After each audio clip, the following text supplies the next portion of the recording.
CNC E77. How to disassemble. Remove the battery. This area right here. Grab it. Might need a piece of rubber or fake skin at first. But it's pretty simple. Comes out. There's your motor assembly. I put a little bit of lube back on there just to make sure. But lubed it up. There's your cam. It can be changed. Put it back in. Thread it back on. Feel it stop, just stop. Don't go crazy tightening it.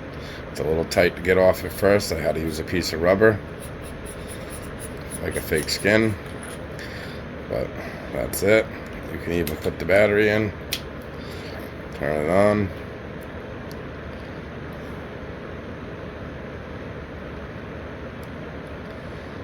And you can run it with it out because it's completely encapsulated motor.